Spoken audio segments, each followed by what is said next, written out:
बिल्लाहि मिनश्शैतानिर्रजीम बिस्मिल्लाहिर्रहमानिर्रहीम अल्हम्दुलिल्लाहि रब्बिल आलमीन अर्रहमानिर्रहीम मालिकि यौमिद्दीन इय्याका नअबुदु व इय्याका नस्तईन इहदिनस सिरातल मुस्तकीम सिरातल्लज़ीना अनअमत अलैहिम गैरिल मग़ज़ूबि अलैहिम वलज़्ज़ाल्लीन। सदक़ल्लाहु मौलाना अल-अलियुल अज़ीम व बल्लगना नबियुहु व रसूलुहुल करीम। मोहतरम अहबाब, कल के दरस में कुरान हकीम के कुछ नामों का तज़किरा हुआ, लेकिन मैंने अर्ज़ किया था कि दो अहम नाम जो हैं उनके मुतल्लिक़ इंशाअल्लाह आइंदा दरस में बात आएगी।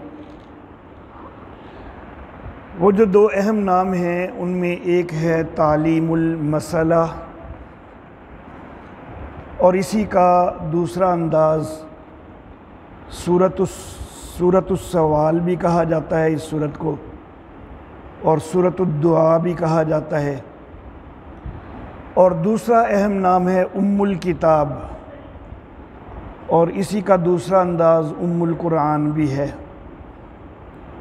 तो आज के दरस में इन दो नामों के हवाला से कुछ बात की जानी है। पहला नाम है कि इस सूरत को तालीमुल मसला कहा जाता है। तालीमुल मसला का मतलब ये कि ये सवाल करना सिखाती है, मांगना सिखाती है कि अल्लाह रब्बुल इज़्ज़त से कैसे मांगा जाए, दुआ कैसे की जाए। इसलिए सूरतुस सवाल भी कहा जाता है, सूरतुद्दुआ भी कहा जाता है।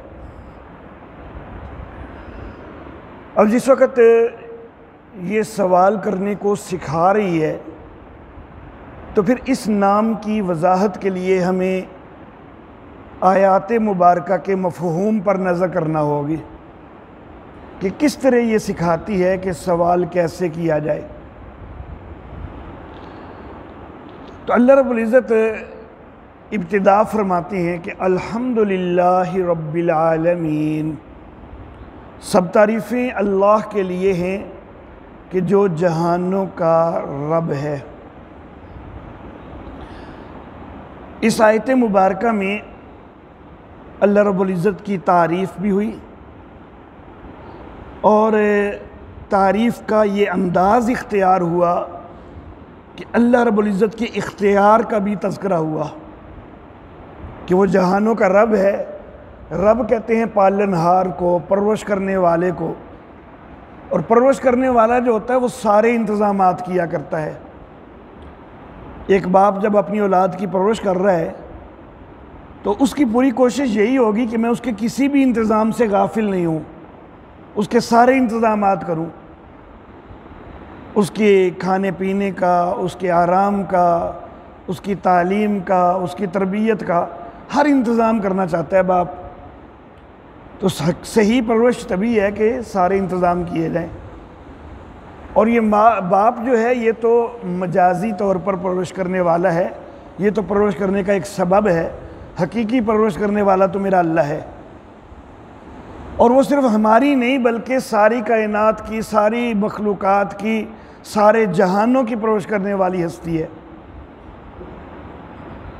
तो गोया कि हर चीज़ का हर इंतज़ाम करने वाला है मेरा अल्लाह, जानदार मखलूक़ात का भी, बेजान मखलूक़ात का भी, हर एक चीज़ के सब इंतज़ामात करने वाला है। तो बड़ा बाइख्तियार हुआ कि जो सारे इंतज़ाम करने वाला है। तो अल्लाह रब्बुल इज़्ज़त की तारीफ़ ज़िक्र हुई, और तारीफ़ इस अंदाज़ में ज़िक्र हुई कि जिसमें अल्लाह का इख्तियार भी ज़िक्र हो गया। फिर आगे अल्लाह फरमाते हैं अर्रहमानिर्रहीम। पहले अल्लाह की तारीफ़ फरमाओ, तारीफ़ करो, और फिर अल्लाह की रहमत को मुतवज्जे करो, अल्लाह की रहमत का तज़किरा करो कि या अल्लाह तू मेहरबान है, तू रहम करने वाला है। या अल्लाह मेरे मामलात को भी संवार दे, मेरे मामलात को भी हल कर दे, रहम तूने ही करना है। अल्लाह अल्लाह। फिर मालिक यौमिद्दीन, आखिरत के दिन का भी तू मालिक है। या अल्लाह कल को मैंने तेरी बारगाह में पेश होकर अपने सारे मामलात का हिसाब भी देना है, तो मैंने सारे मामलात का हिसाब भी तुझे ही देना है, तो मेरे मामलात में तू मेरा मददगार हो जा, मेरी मुआवनत कर दे, मेरे ऊपर रहम फरमा दे। तो अल्लाह रब्बुल इज़्ज़त की तारीफ़ के कलिमात हैं ये सारे, तीनों आयात अल्लाह रब्बुल इज़्ज़त की तारीफ़ के हवाला से हैं। तो गोया कि बंदा जिस वक़्त अल्लाह से मांगना चाहे तो उसको सबसे पहले अल्लाह की तारीफ़ करनी चाहिए, और तारीफ़ के अंदर अल्लाह के इख्तियार का भी तज़किरा होना चाहिए और अल्लाह की रहमत का तज़किरा होना चाहिए। अल्लाह फरमाते हैं कि लिल्लाहिल अस्माउल हुस्ना फदऊहु बिहा, अल्लाह के अच्छे अच्छे नाम हैं, उन नामों के ज़रिए अल्लाह को पुकारा करो। यहाँ पर भी अल्लाह ने अपने नाम जिक्र किए। सबसे पहले तो अल्लाह ने अपना ज़ाती नाम जिक्र किया अल्लाह अल्हम्दुलिल्लाह में, फिर अल्लाह ने अपने सिफ़ाती नाम जिक्र किए, रब्बिल आलमीन भी अल्लाह का सिफ़ाती नाम, और रहमान भी अल्लाह का सिफ़ाती नाम, और रहीम भी अल्लाह का सिफ़ाती नाम, मालिक यौमिद्दीन भी अल्लाह का सिफ़ाती नाम। तो अल्लाह ने अपने नामों का तज़किरा किया कि अल्लाह रब्बुल इज़्ज़त फरमाते हैं कि मेरे नामों के ज़रिए मुझे पुकारा करो, और वो अल्लाह के जितने भी नाम हैं वो अल्लाह की तारीफ़ ही तो हैं। तो गया कि जब अल्लाह से मांगना हो तो उसका असलूब ये है कि जिसको कुरान ने यूँ जिक्र किया कि लिल्लाहिल अस्माउल हुस्ना फदऊहु बिहा, अल्लाह के अच्छे अच्छे नाम हैं, उन नामों के ज़रिए पुकारो, यानी अल्लाह की तारीफ़ करके पुकारो। इस तालीमुल मसला में भी यही जिक्र हुआ कि पहले अल्लाह की तारीफ़ करो ना, जब अल्लाह से मांगना है, अल्लाह को पुकारना है। और फिर ये जो तीन आयात हैं अल्हम्दुलिल्लाहि रब्बिल आलमीन और रहमानिर रहीम मालिक यौमिद्दीन, इन तीन आयात पर मैं ज़रा थोड़ा सा गहरी नज़र अगर करता हूँ तो मुझे दुआ के अंदर खुलूस पैदा करने के उसूल भी इनमें नज़र आते हैं। दुआ मुखलिसाना होनी चाहिए ना, खुलूस वाली होनी चाहिए, और दुआ के अंदर खुलूस पैदा होता है तीन चीज़ों से। ये तीन चीज़ें होंगी तो दुआ में खुलूस होगा। अगर इनमें से कोई एक चीज़ भी नहीं है, कोई एक चीज़ भी कम हो गई तो दुआ में खुलूस नहीं होगा। पहली चीज़ है बंदा अपनी आजिज़ी का इजहार करे कि या अल्लाह मेरे इख्तियार में तो नहीं है, मेरे बस में तो नहीं है। देखें ना, अगर बंदे को अपनी ज़ोर बाजू पर ही मानो, अपनी कुव्वत और ताकत पर मानो, तो फिर वो क्या अल्लाह से मांगेगा खुलूस से। जब उसको ख्याल ये है कि कर तो मैं आपे भी लेना ही है, लेकिन चलो अल्लाह को भी मांगे हुए वे लेना वहाँ, तो ये तो अपने आप पर नाज हो रहा है ना, ये दुआ के अंदर खुलूस नहीं है। तो पहली शर्त यह है कि दुआ में खुलूस पैदा करने के लिए कि बंदा अपनी आजिज़ी का इजहार करे। दूसरी शर्त यह है कि अल्लाह के इख्तियार का भी इजहार करे, उसके दिल में वसूक हो, एतमाद हो कि अल्लाह सब कुछ कर सकने वाला है और मैंने उससे मांगना है, वही मेरी पूरी करने वाला है। तो दूसरी शर्त यह है कि अल्लाह के इख्तियार कामिल के ऊपर पूरा यकीन होना चाहिए, वसूक और एतमाद होना चाहिए। और तीसरी शर्त यह है, ये जो दूसरी शर्त है कि अल्लाह के ऊपर इख्तियार के ऊपर पूरा वसूक होना चाहिए। अगर खुदा न खास्ता किसी के अंदर ये बदबख्ती है कि उसको अल्लाह के ऊपर इख्तियार पर पूरा यकीन ही नहीं है, तो फिर वो क्या मांगेगा अल्लाह से, फिर खुलूस तो नहीं होगा। खुलूस तो तभी है कि जब उसको पहले ये यकीन तो हो कि वो मेरा हर कुछ कर सकने वाला है। अगर उसको ख्याल ही है कि पता नहीं उन्हें करना है कि नहीं करना, तो फिर दुआ मांगेगा तो वो मुखलिसाना नहीं मांगी जाएगी। तीसरी चीज़ ये दुआ के अंदर खुलूस पैदा करने के लिए कि गैरुल्लाह के इख्तियार की नफ़ी भी हो कि या अल्लाह तू है सब कुछ कर सकने वाला, कोई और नहीं कि जो सब कुछ कर सकने वाला हो। ये चीज़ इसलिए ज़रूरी है कि अगर गैरुल्लाह से भी उम्मीदें लगी हो ना तो फिर खुलूस नहीं बनेगा, क्योंकि फिर ये होगा कि चलो जी अल्लाह को मांग के वे लेने, ना देगा तो किसी और को मांग लेंगे, खुलूस ख़त्म हो जाएगा। तो खुलूस के लिए बुनियादी तौर पर तीन चीज़ें शर्तें, अपनी आजिज़ी का इजहार, अल्लाह के इख्तियार का इजहार और गैरुल्लाह के इख्तियार की नफ़ी, ये तीनों चीज़ें होंगी तो दुआ के अंदर खुलूस पैदा होगा। और ये जो अल्लाह रब्बुल इज़्ज़त ने इब्तदाई आयात फरमाई हैं, इनमें ये तीनों चीज़ें आ जाती हैं। अपनी आजिज़ी का इजहार कैसे? अल्लाह को कह रहा है कि अर्रहमान अर्रहीम, या अल्लाह तू है ना मेहरबानियाँ करने वाला, तो मैं तो फिर तेरी मेहरबानियों का मोहताज हूँ। तो अपनी आजिज़ी का इजहार हो गया। रहमतें या अल्लाह तूने करनी है, मैं तेरी रहमतों का मोहताज हूँ। किसी हद तक रब्बिल आलमीन के अंदर भी अपनी आजिज़ी का इजहार हो जाता है, या अल्लाह मैं तो खुद अपनी परवरिश करने पर कादिर नहीं हूँ, मैं तो खुद अपने इंतज़ाम चलाने पर कादिर नहीं हूँ, मेरे इंतज़ाम भी या अल्लाह तू परवरदिगार है, तूने ही चलाने हैं। तो वहाँ पर भी आजिज़ी का इजहार हुआ। और अर्रहमान अर्रहीम में तो अल्लाह की रहमत को मुतवज्जे करते हुए और ज़्यादा आजिज़ी का इजहार हो गया। तो आजिज़ी का इजहार भी आ गया और अल्लाह के इख्तियार का तज़किरा भी आ गया कि जहानों का परवरिश करने वाला है। अल्लाह का इख्तियार का भी तज़किरा आ गया, सब कुछ कर सकने वाला है, जो सारी कायनातों के इंतज़ाम, सारे जहानों के इंतज़ाम चला रहा है, वो मेरे वजूद का क्या इंतज़ाम नहीं चलाएगा? और गैरुल्लाह के इख्तियार की नफ़ी भी आ गई। वो कहाँ आ गई? अल्हम्दुलिल्लाह में, कि सब तारीफ़ें अल्लाह ही के लिए हैं। यानी सारी जितनी कारसाजी वाली सिफ़ात हैं वो सारी अल्लाह ही के लिए साबित है, किसी और के लिए है ही नहीं। कोई और कारसाज है ही नहीं, कोई और मुख्तार कुल है ही नहीं, कोई और हाजत रवा और मुश्किल कुशा है ही नहीं। ये सारी सिफ़ात हैं ही अल्लाह की। तो गोया कि ये तीनों बुनियादें जो हैं वो इन आयात में आ गई। तो अमली तौर पर यह करना है कि अल्लाह की तारीफ़ करे बंदा, और एतकादी तौर पर यह कि दिल में अपनी आजिज़ी का इजहार हो, अल्लाह के इख्तियार का तसव्वुर हो और गैरुल्लाह के इख्तियार की नफ़ी हो। ये तीन चीज़ें एतकादी तौर पर दिल में पेवस्त हो और फिर अमली तौर पर यह करे कि अल्लाह की तारीफ़ करे। ये दुआ का आगाज़ होगा, अल्लाह की तारीफ़ करे। अब फिर जिस वक्त अल्लाह की तारीफ़ कर ली और एतकादी तौर पर वो तीन चीज़ों भी अपने मन में बसा ली, अपने दिल में बिठा ली कि मैं बड़ा आजिज़ हूँ, अल्लाह मुख्तार है, कोई और इख्तियार वाला नहीं है। ये सारा कुछ करके जब अल्लाह से मांगने लगे, फिर अल्लाह से अपने ताल्लुक़ का इजहार करे कि इय्याका नअबुदु व इय्याका नस्तईन। अल्लाह अल्लाह, या अल्लाह तेरी ही बंदगी करता हूँ, करता रहूँगा, या अल्लाह तुझसे ही मदद मांगता हूँ, मांगता रहूँगा। या अल्लाह मैंने तो अपना आप तेरे हवाले ही कर दिया है, तेरे सपुर्द ही कर दिया है, मेरे इंतज़ाम चलाने ही तूने है, मैंने कभी किसी और दर पे तो जाना ही नहीं है। मैंने बंदगी के लिए जाना है तो तेरे दर पर ही जाना है, मैंने मांगने के लिए जाना है तो तेरे दर पे ही आना है, मैंने तो और कहीं जाना ही नहीं है। तो जब तेरे दर पर ही मैंने आना है हमेशा, तो या अल्लाह फिर तू ही मेरे इंतज़ामात कर देना। अल्लाह अल्लाह। तो ये तरीका बतलाया अल्लाह रब्बुल इज़्ज़त ने कि मांगने के लिए अल्लाह की तारीफ़ करो, फिर अल्लाह से अपने ताल्लुक़ का इजहार करो। और फिर आगे अल्लाह ने फरमाया कि इहदिनस सिरातल मुस्तक़ीम सिरातल लज़ीना अनअमत अलैहिम गैरिल मग़ज़ूबि अलैहिम वलज़्ज़ालिन। ये दुआया कलिमात हैं।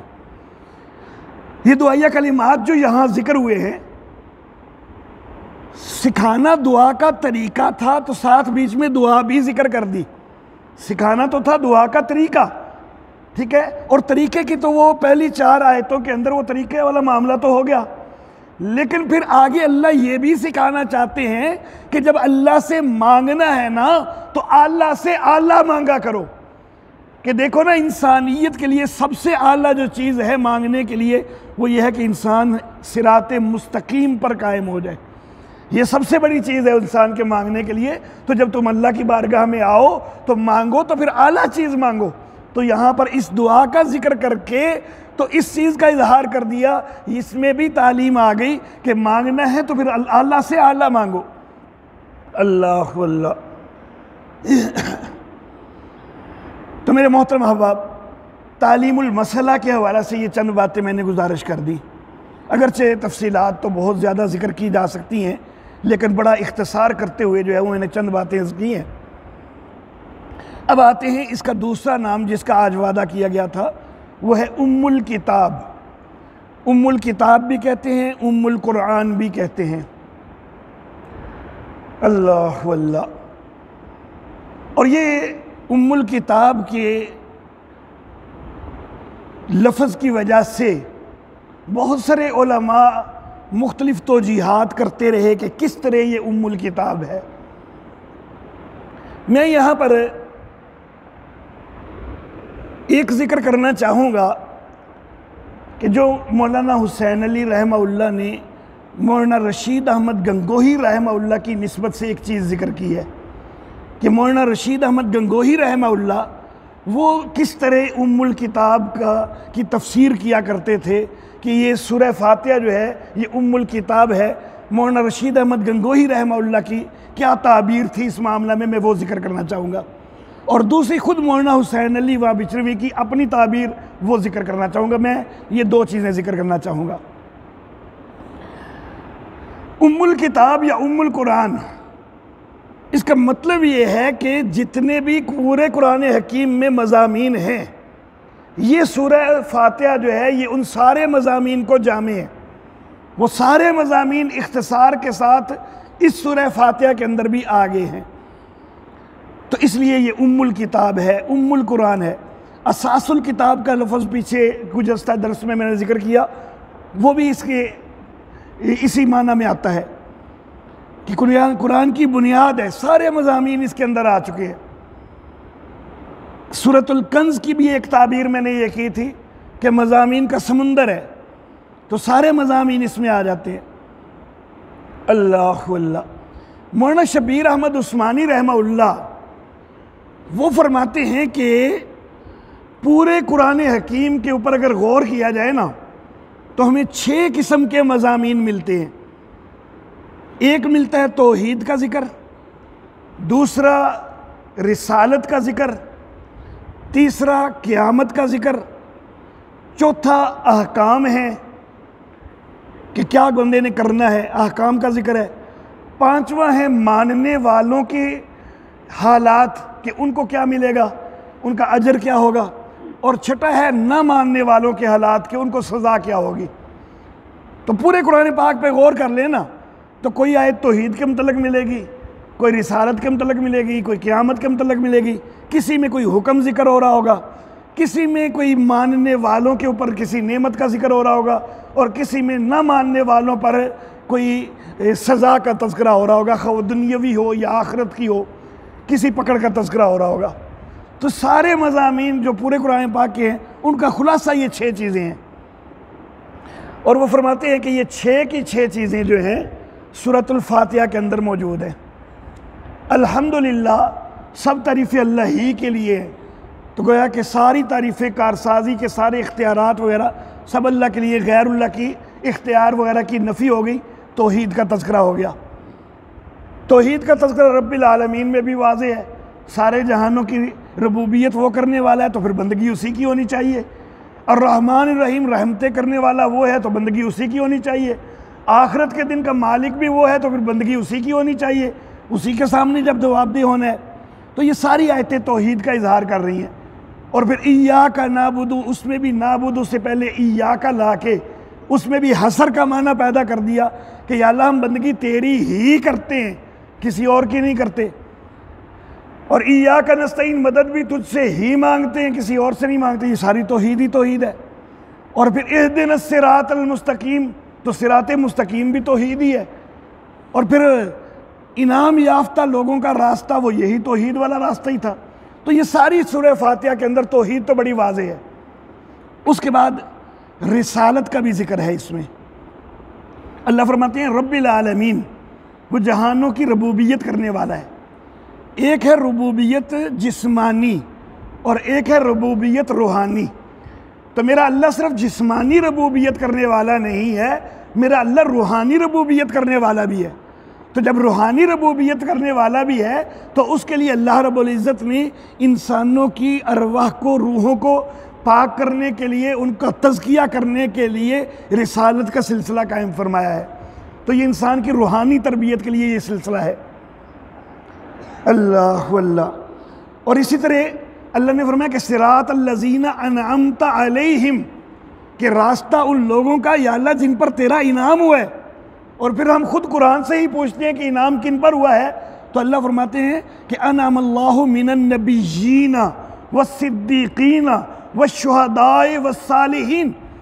तो इनाम याफ्ता जो है उनमें सबसे पहला तबका वो अंबिया ही तो हैं। तो रिसालत का जिक्र इसमें भी आ गया। उसके बाद क़यामत, तो मालिक यौमिद्दीन, इसके अंदर क़यामत का तज़किरा भी आ गया। और तज़किरा भी इस अंदाज में आया कि वो मुकम्मल उस दिन का जो है मालिक और मुख्तार है, तो क़यामत का तज़किरा भी आ गया।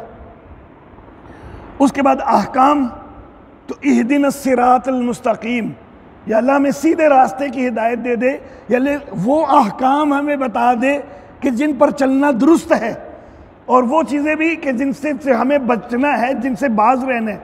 तो वो सारा सिरात मुस्तकीम में अहकाम का जिक्र भी आ गया, और मानने वालों के हालात का भी जिक्र आ गया। सिरात अल्लज़ीना अनअमता अलैहिम, उन लोगों का रास्ता कि या अल्लाह जिन पर तेरा इनाम हुआ है, तो ये मानने वाले हैं जो इनाम याफ्ता है। और ना मानने वालों का भी तज़किरा आ गया कि गैरिल मग़ज़ूबि अलैहिम वलज़्ज़ालिन, कि जिन पर तेरा गज़ब नहीं हुआ और वो गुमराह नहीं हुए, तो ये ना मानने वालों का भी तज़किरा आ गया। तो मौलाना शबीर अहमद उस्मानी रहमहुल्लाह वो इस अंदाज में ज़िक्र करते हैं कि कुरान हकीम के अंदर ये 6 जो मज़मून हैं, ये सारे के सारे चूँकि सूरह फातिहा के अंदर मौजूद हैं, इसलिए सूरह फातिहा पूरे कुरान हकीम का मगज़ और निचोड़ और ख़ुलासा है, इसलिए ये उम्मुल किताब है, उम्मुल कुरान है। दूसरी ताबीर ज़िक्र करना चाहूँगा मैं मौलाना हुसैन अली अलवानी रहमहुल्लाह की, और इसकी कुछ चीज़ें आज मैं ज़िक्र कर रहा हूँ, और कुछ इंशाअल्लाह जब हम लफ्ज़ अल्हम्दुलिल्लाह पर बात करेंगे तो फिर थोड़ी और चीज़ें ज़िक्र हो जाएंगी। मौलाना हुसैन अली अलवानी रहमहुल्लाह वो फरमाते हैं कि कुरान हकीम के 4 हिस्से हैं। बड़ी गहरी नज़र की है मौलाना हुसैन अली रहमहुल्लाह ने कुरान हकीम पर, और बड़ी गहरी नज़र करके ये निचोड़ निकाला है कि कुरान हकीम के 4 हिस्से बनते हैं। पहला हिस्सा सूरतुल फातिहा से शुरू होके सूरतुल माइदा के आखिर तक है, और इस हिस्से के अंदर ज़्यादातर बयान जो है वो है अल्लाह की खालिकियत का, कि खालिक अल्लाह ही है। ये पहले हिस्से का मरकज़ी मज़मून है। अगरचे दीगर मज़ामीन भी इस हिस्से में आए हैं, लेकिन मरकज़ी मज़मून ये है कि खालिक अल्लाह ही है। दूसरा हिस्सा शुरू होता है सूरतुल अनाम से, और सूरतुल अनाम से शुरू होकर ये सूरह बनी इसराइल के आखिर तक है, और इस हिस्से का मरकज़ी मज़मून है कि रब अल्लाह ही है। इसमें रबूबियत का तज़किरा ज़्यादा है।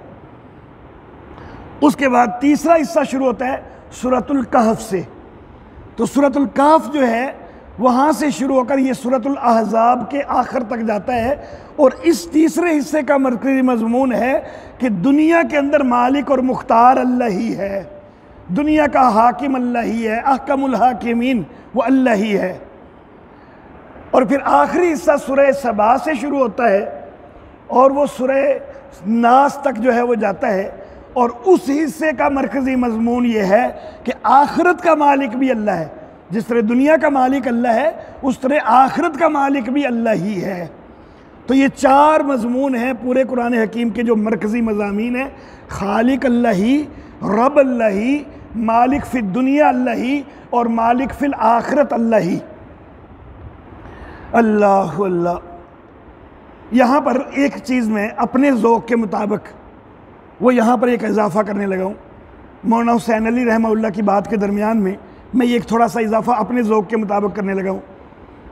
अगर इंसान अपनी ज़ात पर गौर करे ना, तो इंसान के लिए अल्लाह रब्बुल इज़्ज़त की जो सबसे पहले सिफ़त इंसान के साथ मुतल्लक़ होती है वो खालिक होने वाली है। जो सबसे पहली सिफ़त है, जब बच्चा पैदा होता है तो कैसे पैदा होता है? अल्लाह पैदा करते हैं, अल्लाह खालिक हैं तो पैदा होता है ना। तो सबसे पहले इंसान के साथ जो अल्लाह की सिफ़त मुतल्लिक़ होती है वो खालिक होना है। तो कुरान हकीम में भी सबसे पहले हिस्से में खालिक होने का ही तज़किरा हो गया। फिर जिस वक्त बच्चा पैदा हो गया, पैदा होते साथ फ़ौरन उसको अब परवरिश की ज़रूरत है। तो गोया कि दूसरी सिफ़त जो मुतवज्जी होती है वो रबूबियत है। तो कुरान हकीम के दूसरे हिस्से में रबूबियत का ही तज़किरा हो गया। अब बच्चे की परवरिश होती जा रही है, आहिस्ता आहिस्ता वो सन्ने शऊर तक पहुँच रहा है। आहिस्ता आहिस्ता अब उसको ये पता चल रहा है कि मुख्तलिफ़ इलाके जो हैं उनको मुख्तलिफ़ मुल्क कहते हैं। फिर हर मुल्क का कोई ना कोई हुक्मरान होता है। पाकिस्तान का भी कोई हुक्मरान है, इंडिया का भी कोई हुक्मरान है, अमेरिका का भी कोई हुक्मरान है, इंग्लैंड का भी कोई हुक्मरान है। उसके दिल में एक हुक्मरानी का तस्वुर एक आना शुरू होता है, जिस वक्त वो शऊर की उम्र में पहुंच रहा है। और फिर बच्चे खेलते भी हैं कि जी मैं बादशाह बन गया, तू मेरा वज़ीर है, ये सारे दरबारी ने वगैरह, इस तरह के खेल भी बच्चे खेलते हैं, ड्रामे करते हैं इस तरह के। इस वक्त बच्चे के दिल में एक हाकिम का ख्याल जो है वो आ रहा है। तो इस वक्त बच्चे को ये बताने की ज़रूरत है कि ये दुनिया के हाकिम छोटे छोटे, ये तो सिर्फ आर्जी हाकिम हैं, इनको आर्जी तौर पर हुकूमतें थोड़े थोड़े इलाकों की मिली हुई हैं, हकीकी हाकिम जो है वो अल्लाह रब्बुल इज़्ज़त है। तो बच्चे को ये बताने की ज़रूरत है कि असल अहकमुल हाकिमीन वो अल्लाह रब्बुल इज़्ज़त है। तो ये तीसरे स्टेज पर बच्चा जिस वक्त कुछ शऊर में पहुंचता है, तो अब उसको इस चीज़ के ऊपर पुख्ता करने की ज़रूरत है कि हाकिम अल्लाह ही है। और जब हाकिम अल्लाह ही है तो बच्चे हमने अल्लाह के अहकाम को मानना है, हमने अल्लाह के अहकाम को मानना है। दुनिया के हुक्मरानों की बातें मानते हैं, लेकिन जो हकीकी हुक्मरान है हमें सबसे ज़्यादा इताअत उसकी करनी है। अब बच्चे को अल्लाह की इताअत के लिए तैयार करना है।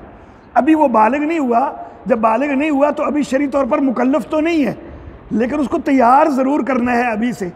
नबी सल्लल्लाहु अलैहि वसल्लम ने फरमाया ना कि बच्चा 7 साल का हो तो उसको नमाज की तलकीन शुरू कर दो। ये तरबियत के लिए ही है ना कि वो 7 साल का अहकाम का शऊर उसको शुरू होना। जब वो शऊर की उम्र में पहुंचा है तो उसको कुछ ना कुछ अहकाम की इताअत का शऊर पैदा होना चाहिए। लेकिन अभी वो मुकल्लफ नहीं हुआ, अभी वो कुछ सुस्ती कर भी देता है, उसके ऊपर गुनाह नहीं है। लेकिन जब वो बालिग होता है, तो जब बालिग होता है तो फिर वो मुकल्लिफ हो जाता है।